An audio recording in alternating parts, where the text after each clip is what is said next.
This is the Global Podcast Network, where executives and professionals connect, share, and inspire. Stay tuned for the conversations that drive success.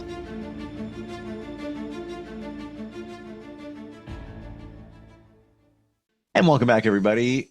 Many of us are gravitating toward a more holistic way of life in terms of our health and even our spirituality, just kind of changing things up because maybe what's happening now isn't working. And so a phrase that what's old is new again. And there is call it a modality, a way of life that's been practiced for 5,000 years. And more people are finally waking up to it. I'm talking about Ayurveda. And I'm going to call her our expert on that because she has studied it for many years, learned so much from her so far. We've talked about the diet involved and some of the retreats that she goes on. We're going to talk about the rituals of Ayurveda today and how that might support you.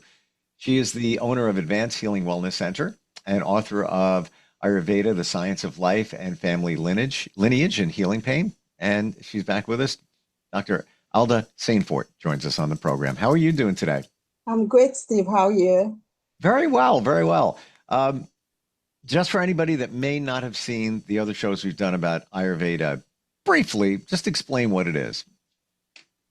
Well, Ayurveda is the science of life. It is one of the most ancient medical science in existence, created over 5,000 years ago. And it is based on balancing the body constitutions. First, recognize your own body constitutions. They are called Vata, Pitta, Kapha. They are based on the 5 elements, and the elements are created a certain way to make your body constitutions. And everything you do in life, if it is based on your constitution, you can maintain balance and good health. Basically, is it we identify what our constitution or constitutions are, and then we kind of plan our lives around it using Ayurveda, knowing what resonates in us? Yeah, that is correct. Because without knowing your body constitution, your innate constitution, what you were born to be, or the imbalanced constitution, then you can, even food you eat can be inappropriate for you, for your body type. The kind of regular routine, daily routines, everything you do, they can be inappropriate for you, for your constitution. And that is the reason why it is very important to always have a constitutional assessment to know what's best for you in terms of eating, activities, daily ritual to maintain balance. Now, when we talk about the constitutions, can you give us an example of one, its name, and then what the profile of somebody who might have that constitution? We go with Vata. Vata is air and space, a combination of those 2 elements. And someone with that constitution is usually very thin, petite, small frame, and they are very creative. They move very quickly. They can speak very fast, and they are irregular in everything they do. And those people would be the ones to avoid dry food, anything that is dehydrated or cold. And that is because Vata has to do with movement, and movement, air, causes dryness. And if you're eating dehydrated food or cold food, that can cause more dryness in the body, can cause imbalance. Now, you said Vata. Am I hearing that right? Vata, yes. Vata. Is that like Vata dosha? Vata dosha. Yeah. Is it the same thing? Yeah, dosha means constitution. Okay. So if I say you are Vata constitution, then it's Vata dosha, same thing. Yeah. So you could put dosha at the end of any of the constitutions. Well, if somebody say, what is your dosha? That means what is your constitution? Okay. Yeah. All right. So let's say pick another one. Whatever the Constitution is. Is there? I mean, air and Peter. space play a big part of this. Is air a Constitution? Well, the combination of air and space make up the Constitution, which we call Vata. Yeah. Okay. So that constitution involved movement and movement, everything in our body that has to do with movement, whether it's digestion, moving food from to the colon, uh, or lungs, the activities of the lung, urination, defecation, sneezing, coughing, burping, all those have to do with movement. So the Vata constitution is responsible for that. So let's say you identify what somebody's Constitution is. Mm. Can they vary? Like a few years from right now, you might not be Vata. You might be something else. Now, if you were born to be a Vata, you're always going to be a Vata. Okay. However, the constitution, your own constitution Vata can be increased or decreased based on your lifestyle. Or another constitution can seem to be predominant, but it would be the imbalanced constitution that may show up. Yeah. Wow. If somebody comes before you, would you be Mhm. able to tell them what they are just based on some questions and maybe just observing them? Yes, absolutely. Yes. Hmm. I don't mean to put you on the spot, but I'm curious. Could you determine what my constitution is? I would need to have a little bit more information, but if I was to take a wild guess, it probably would be a combination of Pitta Vata. It's like funny. Pitta Vata. So give me some of the characteristics of both. What do you think? Well, I already spoke about Vata, Mhm. then I'll talk a little bit about Pitta. Pitta is fire and earth, and fire, it's constitution type. They tend to be a little bit more aggressive, but very intelligent because the fire in the body is very sharp. And they are also very sharp. They speak their mind, they don't withhold any information, and whatever they have to do, they do it. Versus Vata procrastinate. Vata would have the idea, but they would not execute it. They are very creative. But Pitta Constitution, they get things done. And they are the ones they would make great leaders because they can be very well spoken, very spontaneous, and again, as like I Mm. mentioned, if they have to do something, it's like, let's get it done right now. So Vata does the planning and Pitta does the execution. Uh, and they have very good digestive system. They get hungry very easily because their digestive system is so good. So they can get the fire burns very quickly. I mean, burns the food very quickly in terms of digestion. So they get hungry like 2 hours after eating. So these are the people, when they get hungry, they get angry if they don't get the food. Is Mm, they that call you, it Steve? they call it hangry. Based on what you said, I think I'm more Vata than Pitta, Mhm, although I mhm, I truly believe in the last few years mhm. I've gravitated more toward Pitta. That could be your imbalance you're looking at. Unbalance or imbalance? Imbalance. Is that a bad thing? Well, I would not say it's a bad thing, but definitely your body is saying something that you need to be balanced and something you're not doing right that may need to be shifted. And Hmm. also, you might need to do a purging, detoxification, and rejuvenation. If you've never done that, it's recommended for everyone to do panchakarma. Mm. Yeah. And we've talked about that before, and it just Yeah. sounds like it is the ultimate in the cleanse. Um, yeah, Yeah. the reason I said I feel I would be more Pitta than Vata in the last few years, the part about speak your mind, Hmm. um, and execution, where might have ideas. in the past, never really, moved them forward. I think I've moved a little more toward the pita part now, Mhm, you know, mhm, just mhm. a little bit more. And I guess that's almost why I asked if you gravitate from one to the other. You're always going to be who you are, but maybe there's some flexibility in that. Right. Hmm.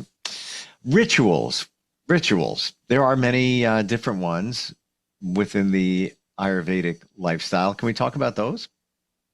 Yeah, Ayurvedic rituals, we have daily rituals and seasonal ritual. The daily rituals are pretty much what is recommended according to Ayurveda to maintain balance, good health, and to stay with the rhythm, the nature's rhythm. And we start with waking up in the morning. 1 hour and a half is recommended before sunrise. And because that time is a very sacred time, it is called Brahma Muhurta. And it is the time, the perfect time for self-reflection, for meditation, for setting the tone for a peaceful day. Hmm. And we're talking, you said setting aside like an hour and a half every morning. Well, no, hour and a half you wake up before sunrise, yes, and you start doing the ritual. When you wake up, you go to the bathroom, and it's either to defecate or to urinate. For people who of Vata constitution, they have a tendency to be constipated. And with the constipation, they may not have a bowel movement right away when they go to the bathroom, but at least they can have, they can urinate to eliminate. And that would be the Hmm. first thing you do in the morning.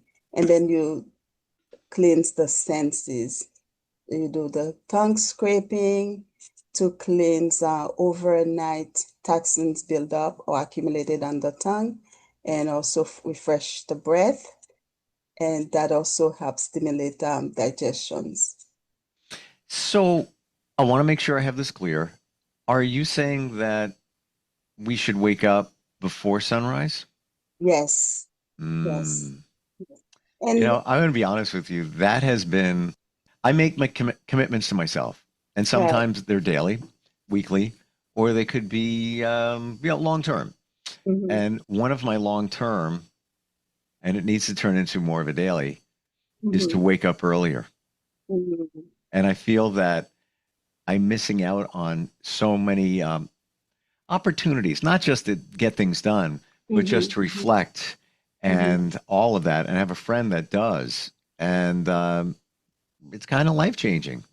Yeah, yeah. Hmm. And you feel it too. You feel the difference. You feel so much better when you wake up early versus when you stay on bed late. Some people wake up like 9, 10 o'clock. They think they have great sleep, but it's not true because it accumulates another dosha. Uh, so yeah, Let's go there for just a moment because sleep is so important. So, yeah. those people that wake up later, are you saying that they might not have the best sleep because there is an optimum time in the middle of the night for people to sleep? And I believe it's like between, I want to say, 1 and 3 or somewhere around there, where you'll do best, most of us, if we're sleeping at that time. Is that kind of what you're talking about? It's 10 to 2 a.m. I was afraid to even say 10 because, many of us Yeah, aren't in bed by 10, and and most people are not. Yeah. but we should be. We should be, but most people are not. I see a lot of people, they go to bed like 1 o'clock, 2 o'clock, and it's really like cheating on yourself, cheating on your health, actually, you know. Hmm. Yeah. Is that um, I mean, since we've opened the door to sleep, Mhm. and we're going to get back to the rituals in just a moment, um, what can you tell us about sleep based on Ayurveda? Now, we got one here, 10 to 2. You're saying that you should be sleeping during those hours for Mhm. the most benefit. Yeah, because those hours are Pitta time, and Pitta is all about transformation. You can imagine everything is transforming around that time. Whatever we have digested, the metabolism, everything works about that time for optimal use and also for health. And even the blood, everything is built around that time. If we are not sleeping and we are causing imbalance of the Pitta constitution, can be out of balance. Mm. So, deeper question, Alda, here it comes. Yeah. How is it 10 to 2 a.m. for all of us when there's different constitutions? We're all different. How is it that is the time that we should be asleep? Yeah, because that's the time of Pitta, and Pitta is responsible for that, the sleep, everything that the body needs to build or improve in the body, it's done during sleep time, and that's the constitution responsible for that. And other constitutions are responsible for other things too, like for example, Vata is responsible for learning, for movement. And if we need to study, trust me, the best time to study is early in the morning, like 3 o'clock, between 3 and 6 in the morning. That's the best time to retain information because Bata Constitution is responsible for study. And Wow. yeah, Wow. All right. Learning a lot here. And it makes sense to me when I think of people, and then they might not even be practicing Ayurveda. They just go to bed. They are sleeping by 11 o'clock, and yeah, they're up early, yeah. and they just seem that they are in a better place. Mm-hmm. They one in particular, you would never think this gentleman um, practices this. Just look at him. You just wouldn't. But this Yeah. is what he does. And he'll wake up early, maybe before sunrise. He may have already worked out. He's already meditated. He's already read some books. He's all Mm-hmm. of this stuff. He's like another life he's living before the day even starts for the rest of us. Is that good? When I look at him, he seems very grounded. Things are Yeah. good. Yeah. Yeah. And these are the people who are generally healthy. And we always wonder why you're so healthy, uh, healthier than others, because they follow the daily rituals. So Let's go that's back. thanks. Yeah. Let's jump back into that. So we talked about wake up time. What else? What else can you tell us about the rituals? There's the oil pulling, which is great. It is done with sesame oil, coconut oil. And some people use olive oil also, where you're switching the oil in the mouth. That is before you even brush your teeth. And for about, I would say 5 to 10 minutes. And then you just spit it out. It's very good to detoxify the system, and it pulls toxins in the upper part of the body as well and helps with overall good health. And what should we be doing? In Which terms of what you're describing with the oil? I didn't get that. the oil, you put it in your mouth, maybe like 1 tablespoon of oil. You put it in your mouth and then you just switch it around in your mouth for And about just and five to just ten and just and minutes. just spit it No, out. you don't ingest it. You spit it out after 5 minutes or 5, 10 minutes. Within 5 to 10 minutes, you spit it out. Uh, And this is oil pulling. It's pulling the toxins out of your body. yes, yes. And it's very good for mental alertness. It's good for overall health. Yeah. I heard about this a bunch of years ago. Yeah. Now it's coming back to me. Wow. Um, Interesting. What about olive oil? I hear there's so many great properties with extra virgin olive oil. Yeah, some people use olive oil for oil pulling, um, which is good. But in Ayurveda, we mostly recommend sesame oil, coconut oil, and almond oil. And these Mm. are constitutional oil as well. But olive oil is good. And it's interesting. I was in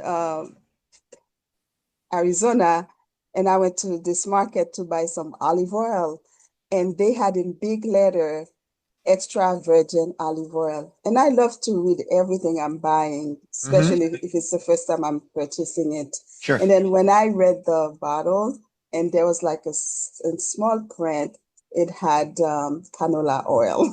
Like it's not extra virgin oil. Well, wait a minute. It had what oil? Palm oil? Canola. Canola.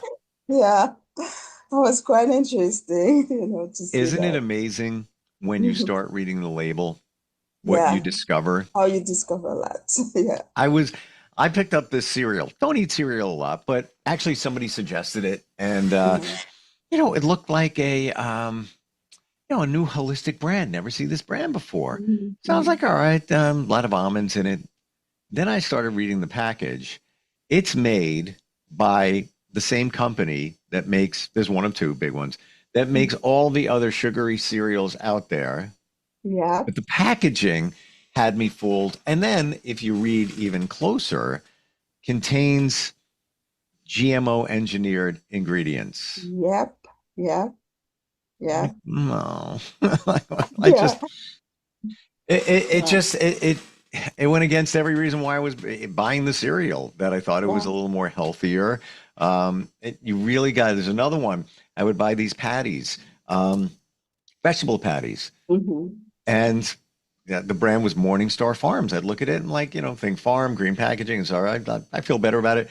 No, if you read it, it's again made by a major Yeah. company, Yeah. and there's just a whole bunch of garbage in there if you start looking a little bit deeper into it. Yeah, Yeah. packaging, reading it, it tells everything. Yeah. And it's a deception, buying things without reading. You find out so much that is against what you want to, consume. Yes. Yeah. Wow. Learning a lot, and I really appreciate it, Alda. Even Mhm. the oil pulling, I heard that years ago, and you just brought back that memory. And we're out of time. Would love to keep going with rituals, but even just the sleep thing. Yeah. Yeah. There's, what do you want to add? I'm sorry. No, I was gonna say I do want you to try the oil pulling. It's really awesome. You love it. Okay, final question on that. Every single morning you do it, Every morning, yes. and you swish it around, keep it in your mouth for how long? About 5 to 10 minutes and spit it out. And then you brush your teeth and wash your mouth. Will you notice a difference? Over time, yes, you will. You will. When you say difference, what might you feel? Your brain, you'll be more alert, and overall, you feel better. And even your eyes can improve too, because it balances everything in the upper part of the body as well. Yeah. Fascinating. Yeah. There's a lot of credence in this. This is there's a reason it's been around 5,000 years. But short of that, when you look at a lot of the techniques, the rituals, this is not the first time I've heard about those key hours where we should be sleeping. And Hmm. and I heard that somewhere else, but it came from Ayurvedic principles, and I didn't even know that. Yes. Fascinating.